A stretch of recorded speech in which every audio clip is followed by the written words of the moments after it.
Hello, good evening, guys. Hello, always time for tea. Hello, Mousimus. I hope everyone's doing well as well, Mousimus. Yeah, so welcome to tonight's stream. It's actually a pre-stream to Dan's music stream tonight. So Dan hopefully will be on in chat, or I'll be messaging him, and we'll figure that all out. But I did have a lot of stuff I wanted to show you guys and talk to you guys about before we move on to actually composing some music tonight. Feroy, heyo, good to see you. And let's see, I actually have some notes here. Okay, so thank you guys for the feedback that you gave me about the presentation last week when I streamed that presentation. I actually gave the presentation this morning at 9:30 to that grade 10 graphics communications class. And I did take into account some of the feedback that I received. I received some really good feedback. So I'll be showing some of the slides that I added to sort of give extra explanation to some of the stuff I was explaining. Jim plays games. Hi, Julia in chat. Hi. Yeah, so Jim and I are going to be streaming the Crimson Diamond demo on Thursday at 1 p.m. my time, I believe. And yeah, Jim, I'll be, I have an appointment at about 2 o'clock my time, so I'll be able to hang around, I think, in stream, in chat for about 45 minutes or so, 45, 50 minutes. But then I'm going to have to go, but hopefully we can get a good amount of work done on the demo in that time. Okay, cool. Yeah, so yeah, I'll be tweeting that out tomorrow and stuff, tomorrow and Thursday for that. And yeah, I'm really excited because like I said, I'm always so grateful when people stream the game, and it gives me so much feedback, like live playtesting. I always say live playtesting because that's exactly what it is. And there's not a lot of opportunity to get that unless you're looking over someone's shoulder as they're playing it, which is kind of a rare thing, especially nowadays. But yeah, welcome everybody. So that is the first thing. Of course, I'll be showing the trailer. I'm going to be showing the latest update for the quilt and the holiday card for this year. I said I was going to show it this week because I did mail it. I managed to mail it out last week, and I know some of the Canadian patrons did receive it, so I feel kind of okay with sharing it with you guys tonight. Anna, good to see you. You're actually home this Tuesday. Nice. Yes, the big beautiful earrings. Yeah, I'm a fan of the earrings. I tried to do something with my hair today. It's a bit of a mess, but yeah, I wanted to showcase the earrings again. They're my I survived 2020 earrings for sure. Okay, so developer update. So I am working on chapter 4, section 3 of 3. I think I'm probably about 20% done, maybe 20 maybe. I would go so far as to say 20. I'm going to stop looking at my hair because it just keeps popping up. Yeah, it's about 20% done maybe, so I've got some stuff figured out in it. There's still a lot to go, but it just feels really good to get into work mode after kind of a really long holiday, I feel like. So there's that. And for anyone who is new to stream, welcome to stream. I am Julia Minamata. I'm a solo indie game dev, and I'm working on the Crimson Diamond, which is a mystery adventure game that uses a text parser interface, and it has the EGA color palette, which is a very specific 16 color palette that I will show when I end up running the trailer, which I will do in a little bit. But first, why don't we... Oh yeah, so this is from last week. I was mentioning this before last week. I was nominated for Canadian Game Dev's nomination for Most Anticipated Canadian Game, which was super exciting, and it was really cool just to be nominated. And the results came out, I think today or yesterday maybe. The results came out. Yeah, I was really excited, and so I didn't win, but it was really cool just to have people, you know, with their words of encouragement and liking the tweet and stuff. And just to give a rundown of the 5, so from 5 to first place in terms of who had the most votes for most anticipated Canadian game. Yeah, I didn't win Riot, yeah. Well, Riot didn't win actually either, because they're not Canadian, haha. But number 5 for most anticipated Canadian game was Warhammer Age of Sigmar by Gasket Games. Number 4 was Darkest Dungeon 2 by Red Hook Studios. Number 3 is Baldur's Gate 3 by Larian Studios. Number 2 is Age of Empires 4 by Relic Entertainment. And number 1, which is really cool, is Paralives by the Paralives team. And I don't know if you guys were here for the stream where Dan was kind of live composing music for the Paralives trailer. I think that he did that on his channel. That wasn't a day we were streaming together. But yeah, those are all heavy hitters. Exactly. Exactly. They're big studios, which I'm not that disappointed that I didn't win because compared to those, I mean, of course, I'm a really small fish in a really huge pond. But like I said, I'm just really happy that I got nominated at all. That just to have them be thinking of me when they were considering the list. And there's so many great Canadian games out there, and there's so many great dev teams that are working on things. So I was just really excited for that. Golden Drake, good to see you. Welcome to chat. And yes, thanks for the congrats on the nomination. Yeah, it was just really cool. It kind of reminded me was it 2019 in the spring, that Toronto Ubisoft Indie Series. I was a finalist, one of 10 studios, and the other studios were huge. Well, not all of them were. I mean, and they were all, relatively speaking, kind of small. But I remember one of the studios that won the runner-up was the studio that made Guacamelee, and they're excellent. So I can't really feel bad about not winning anything. It was just a really good experience, and I actually got to meet a lot of cool people, including that studio. And it was a wonderful party, and there were fresh donuts. I keep talking about the donuts that had fresh chocolate on them because I won't forget them for the rest of my life. It was a really good time, and it was a really good learning experience. And so yeah, for me, I understand that. Yeah, I'm about as small a team as there can be had. Although of course Dan makes it too. Me and Dan make two, but it's just really cool. It's really fun and exciting to have that kind of thing happen. Oh wow, always time for to say Larian is based in Belgium. Well, apparently I think there must be some kind of Canadian outpost for Larian Studios. Hey Eating Wraith, good to see you. Does Baldur's Gate 3 have cormorants? They might. They just might. Yes, Judith Butler's lover said as much. Studios that have departments in Canada are also eligible to be nominated. Yes, so there is that. Okay, so let us look. Before I show the trailer, I'm going to give I'm going to show the slides that you guys helped me with your feedback to add to the presentation. So let's move over to that. Let me just take a look here. Okay, so I think it's this one. Okay, so one of the things that I was explaining in the presentation, so the presentation for those who weren't here last week, I gave a presentation to a grade 10 graphics communications class on illustration, on pixel art, and on game development.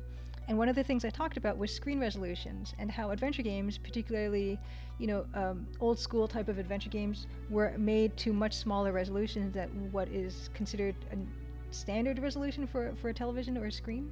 And so I created this graphic to just give it a comparison of how Lamplight City and Unavowed were made at 640 by 400 pixels, and the Crimson Diamond and other EGA games in the era were made at 320 by 200 pixels. And so it's basically half the size in terms of dimension, and everything gets stretched over to fill a really large screen, which means the pixels get very blocky. And so what I did was I showed this example of how when you blow up a 32, I used 32 by 20 here just to give an in-scale example of it. But if you have the same pixel size at 32 by 20 versus 64 by 40, obviously it's going to be half the size. But if you stretch that over the same area, you get much larger looking pixels, like chunkier pixels, and less ability to create detail as you would had you originally been working at 64 by 40. Bill Kuhn, hello, good to see you. Yes, Jim plays games you wish HD resolutions were 800p and 1000p. Yeah, they weren't thinking of us when they're thinking that.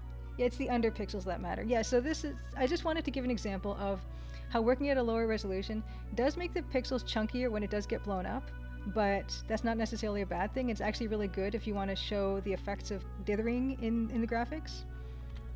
This is another thing I showed in the presentation, the practice run presentation. I showed the pointillism example with George Seurat, but then I ended up also including the actual full painting and what it looks like from a distance to give an idea of how the colors get blended visually when you're far away. But when you get really close to that image and you really zoom in, it becomes these dots of really brilliant color. That was a change, and I think this is the last change.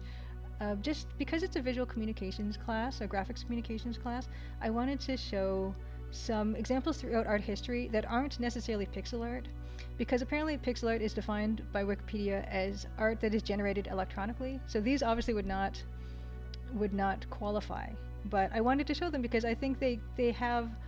they're ancestors of pixel art. So the first one is Alexander Mosaic from Pompeii from 100 BCE, which I think it's definitely a predecessor to pixel art because of these distinct units of these small squares of tile that make up this larger picture, and how a lot like the pointillism in the Georges Seurat example, when you have a bunch of colored tiles placed in close proximity to each other, they can create the effect of additional colors that you might not see.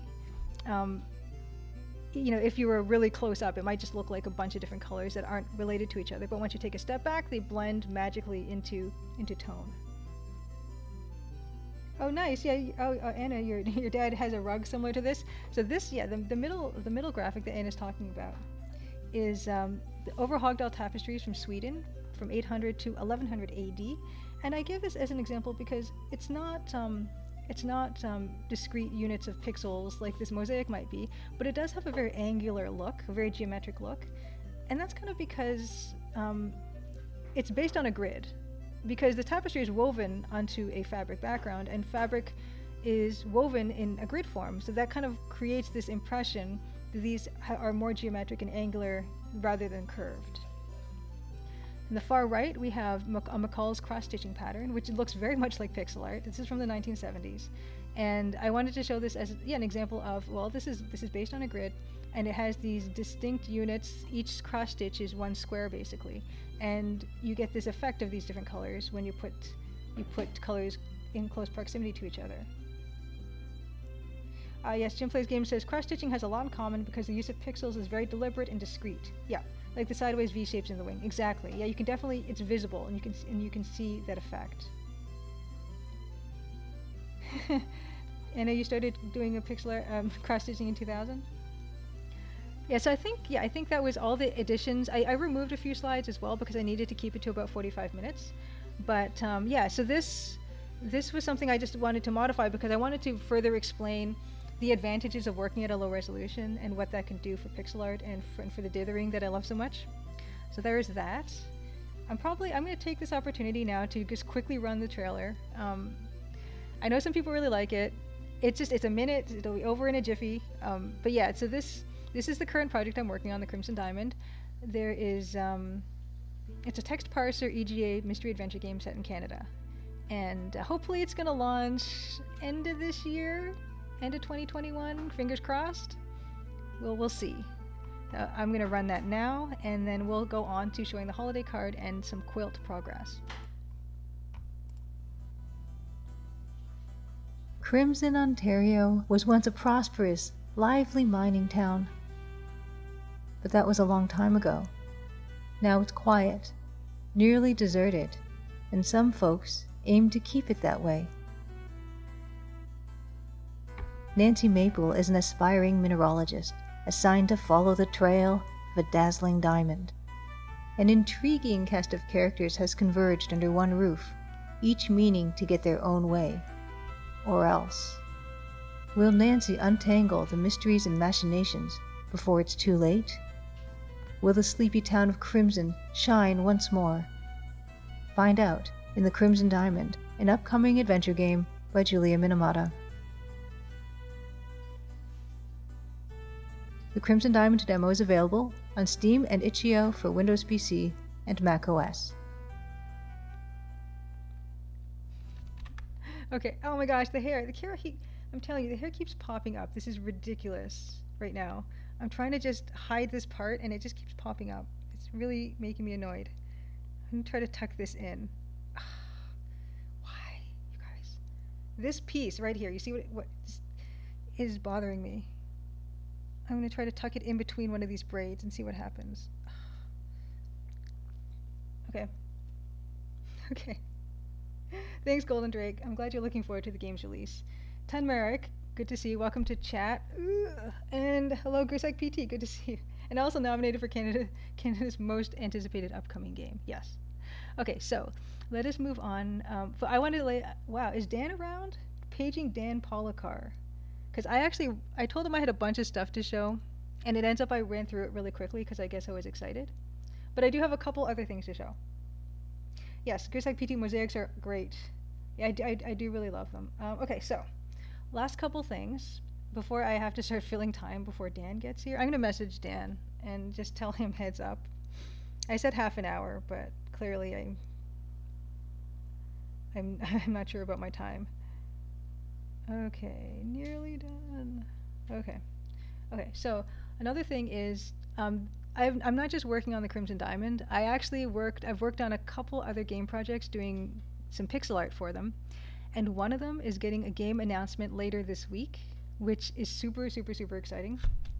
And the person I'm working with, among other people, but the sort of the lead on it. Hey, Blaholtzen, good to see you. The lead on it is Xalavier Nelson, and I dropped some links to Xalavier's work down in chat right now. And so Xalavier Nelson has made Hypnospace Outlaw. He's working on Skatebird. He's working on an airport for aliens currently run by dogs, and two projects that I've been working on with him. And the first one is going to get announced later this week, which we're all super excited about. So I can't wait for you guys to see that. But yes, so that's another thing. He's great. Working with him has been amazing. He is just really brilliant, I would say, and he's shipped so many games. So when he asked me if I wanted to work with him, I said absolutely, absolutely, no questions asked. And it's funny because I did a panel at PAX East in Boston last year, and I ran into him after the panel, and we just quickly said hi and stuff, and I didn't think anything of it. And then later that same year, we're working together, so it was really super awesome. And Blaholtzen, you love Hypnospace. I've bought Hypnospace. I haven't played it yet, but I can't wait for sure. So Xalavier Nelson, definitely follow him if you haven't been. He's just a really amazingly creative person and a wonderful person to work with if you ever get the chance. That's one thing. And let me see if Dan didn't even read my message yet. Okay.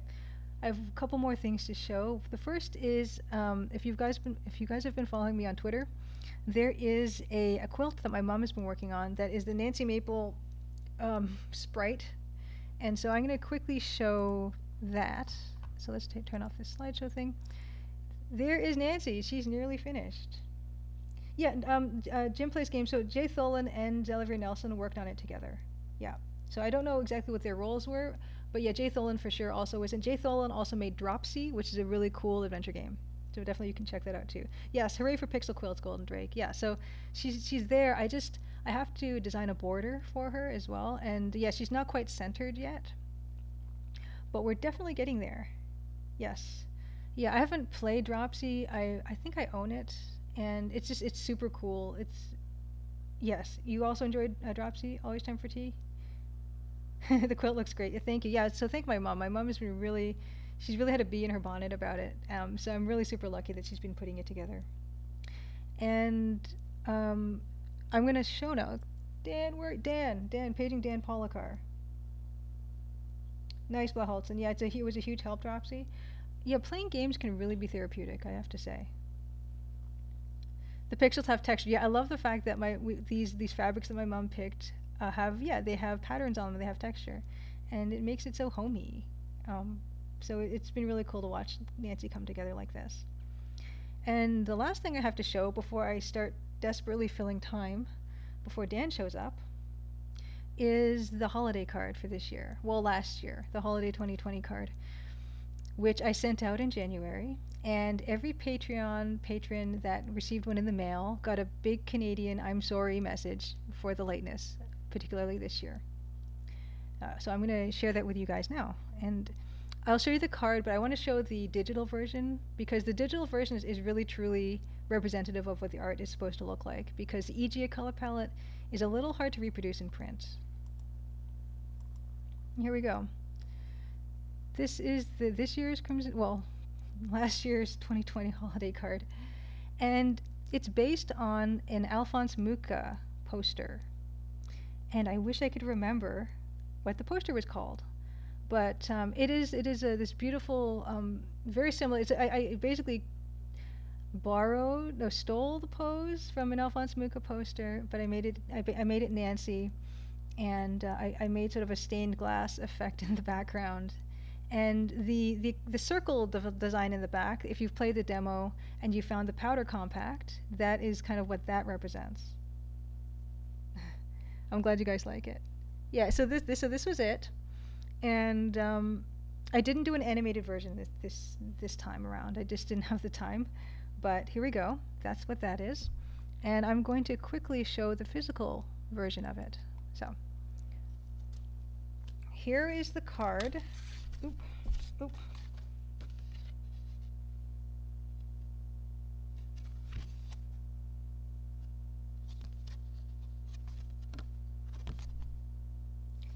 And so what happened when I originally ordered these cards from the printing house was I ordered holiday cards, but the holiday cards they sent me. Yeah, exactly, Anna. The blanket on this, well, the first one, the one that's closest to her, kind of looks like that Canadian black and red plaid thing that we have going on here. And the bottom one, yeah, it is made to look like a Hudson's Bay Company blanket. Those big wool blankets with the stripes. Absolutely, yeah.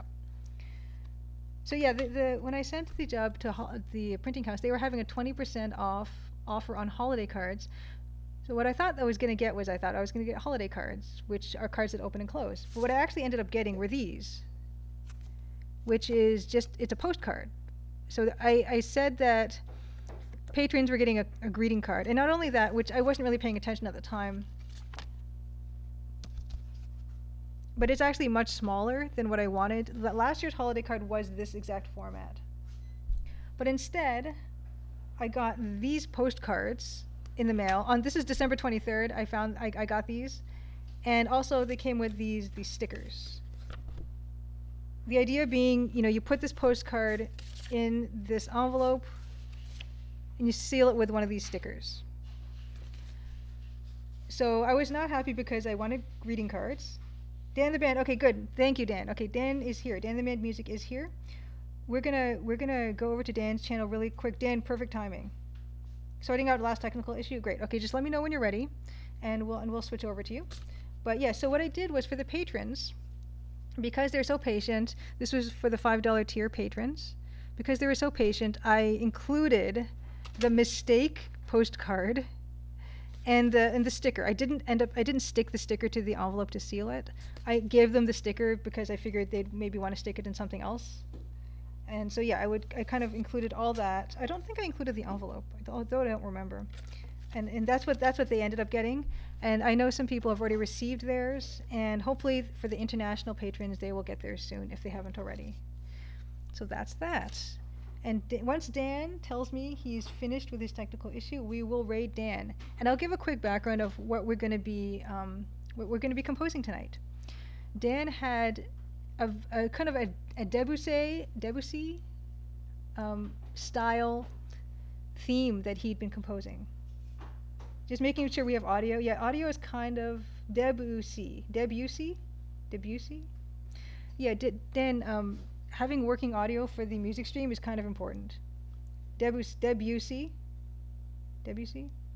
Anyway, so yeah, Dan has a Debussy style, beautiful piano arrangement that he's been working on. So we're going to revisit it. Yes, the Music Man has made his entrance. We're going to revisit that theme that he did, and we are going to do a couple variations on that theme because I think that would be a fun exercise, and it's music that we will be using in one of the chapters. Not the demo chapter, but in a subsequent chapter. We're going to be doing kind of a sadder version of that theme, and we're also going to be doing kind of an investigative, I don't even know, I should have thought of more adjectives to go with this, but some kind of investigative, inquisitive version of the theme potentially. And so we're going to hopefully go for 2 variations of that theme. So we'll have kind of 3 versions of it: the standard version, sad version, and kind of an examining, observational, curious, inquisitive version. And hopefully that won't take us too long. I'm kind of hoping that once we switch over to Dan, we might go for about 2 hours or so, and not much more than that. Just because, well, not just because, but I did have a bit of an early morning, earlier than usual, because I was doing that school presentation at 9:30 in the morning, which is definitely not my usual schedule. and it was an energetic 45-minute presentation with about 20-30 minutes of questions. And after that, I just went back to bed all day, gearing up for this. And I figure after this, I'm probably going to crash again, and that's why we're going to keep it a bit on the shorter side. And if we keep it on the shorter side, Dan will get less distracted, and he'll focus up a little bit more, maybe. Yeah, so about 90 minutes of procrastination. Yeah, and half an hour of actual work. But that's what we budget for anyway. Yes, always time for tea is wondering if there's a theme when Nancy comes across a victim similar to Laura Bow. Perhaps. Yeah, I'm not going to reveal anything, but I can only give vague instructions. And I've given Dan kind of more detail again. That's the difficulty of having kind of a narrative game where you don't want to spoil anything.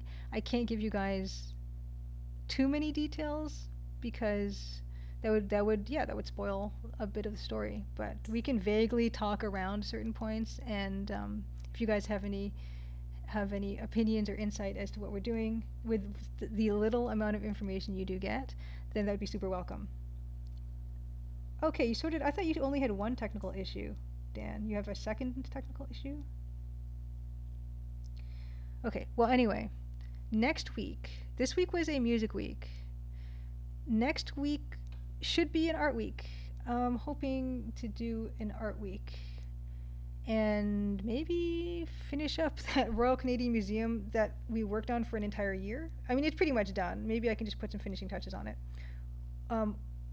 Or we can work on a new piece that is for the intro. So the art streams mostly have either been working on introductory art, redoing all the introductory art because it's all super rough right now, redoing that bit by bit to make it on par with the actual game art.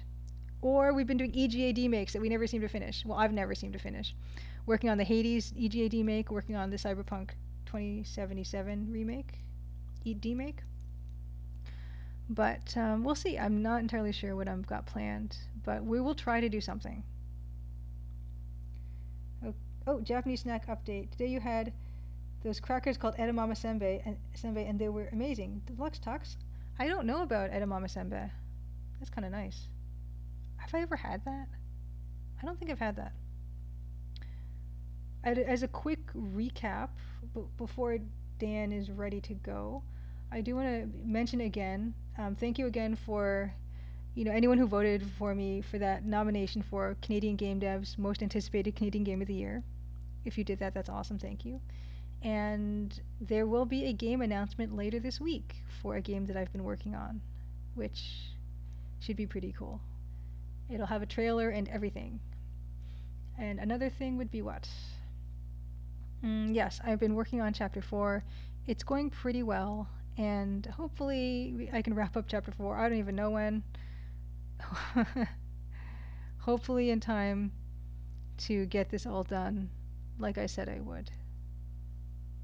Sorted. Great. Dan, perfect. Okay.